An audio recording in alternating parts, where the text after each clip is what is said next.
After the 2004 Super Bowl halftime show, the phrase "wardrobe malfunction" became a preferred punchline for late-night talk show hosts and comedians alike. For Janet Jackson, the phrase was emblematic of her career's untimely interruption. To this day, those infamous words, coined in Justin Timberlake's apology for the Super Bowl incident where he exposed one of Jackson's breasts on live TV for 9/16 a second, are still being used in a way that denies Jackson the right to define herself on her own terms. It's telling that even a New York Times-produced documentary about the blatant racism and misogyny inflicted upon Jackson after the incident uses Timberlake's phrasing and the title. Like the apology, Malfunction, the dressing down of Janet Jackson may have good intentions. But by and large, it highlights a mistake we continue to make by letting everyone but Janet Jackson have the final word on how we talk about a life-altering, presumably violating moment that happened to. To be clear, Malfunction, directed by celebrated black filmmaker Jody Gomes, does mostly hit the right notes.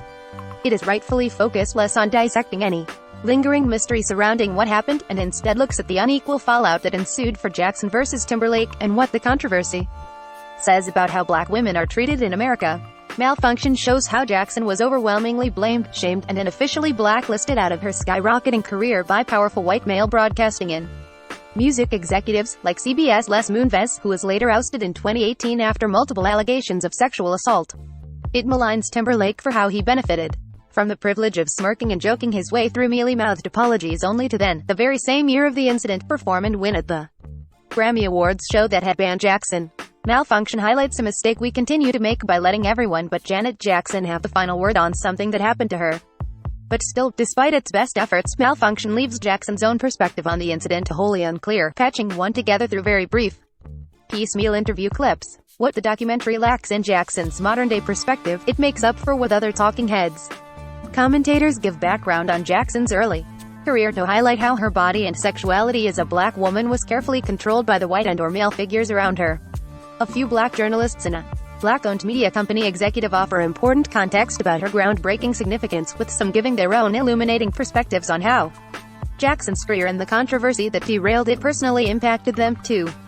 The too often overlooked history of how black women's bodies were similarly fetishized and policed in the antebellum South is passingly mentioned, as well. But on the whole, the lion's share of the documentary's hour-long runtime is given to various white people who were involved in the incident. They do a lot of telling on themselves, which hopefully the audience picks up on by reading between the lines of their version of events. Former NFL Commissioner Paul Tagliabue opines over the misogyny of black rappers' lyrics, then about how he suffered after his daughter shamed him for the heinous crime of letting Jackson's nipple be exposed on TV. The white woman at MTV who oversaw wardrobe for the show blames Jackson for not explaining herself after an incident that left her in tears, describes Timberlake as the one who valiantly stood up to apologize first, and cries about the painful feelings of betrayal, presumably by Jackson's team, that she must live with. Puzzlingly, the documentary even ends with further statements put out by Timberlake and Moonves, letting them have the real final say on the woman they're accused of mistreating. Now, the documentary doesn't necessarily take the side of these people, but it also doesn't press them very hard on the injustices Jackson has faced, either. Overall, I can't help but feel like Malfunction righteously points to issues of misogynoir, shakes its head at them, then itself denies a black woman full autonomy over her own story. But this issue isn't exclusive to Malfunction, or to FX's New York Times Presents docu-series, as we already saw with Framing Britney Spears and Controlling Britney Spears. Just like the Spears documentaries, Malfunction fails to address what should be the most fundamental questions for those seeking to set the record straight on women who were mistreated publicly. How the hell does Janet Jackson feel about this?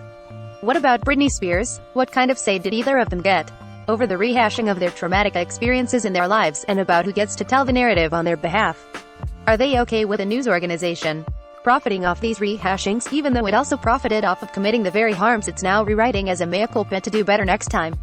In one bafflingly glossed-over moment in Malfunction, the documentary acknowledges that the New York Times ran a column in which it criticized 37-year-old Jackson's breast for looking too old. I mean, can we pause to dig into that one a little more? I can't know if Janet Jackson is okay with Malfunction's release, but her absence speaks volumes. The documentary even ends with further statements put out by Timberlake and Moonves, letting them have the real final say. In the weeks following the fervor around Framing Britney Spears, the star posted on Instagram to make it unequivocally clear just how much personal pain and harm the documentary's approach to telling the story caused her, writing that I've always been so judged, insulted, and embarrassed by the media, and I Still until this day, considering the fact that, at the time, Spears was still in a conservatorship that presumably would never allow her to participate in the documentary, there was a bit more gray area to consider regarding her absence. With Jackson, however, it really makes me wonder, who actually benefits from these re-examinations? They allow audiences to walk away feeling better about ourselves? Is directing this newfound righteous indignation at Timberlake, Moonves, or whatever other easy villain put us on the right side of history? The discomfort of these unanswerable questions is something we should all sit with as we consume a re-exposure of Janet Jackson's most publicly violating moment. My main issues with Malfunction go beyond the documentary itself, which is often thoughtful and certainly a vital watch for anyone not already familiar with the true cost of that Super Bowl controversy.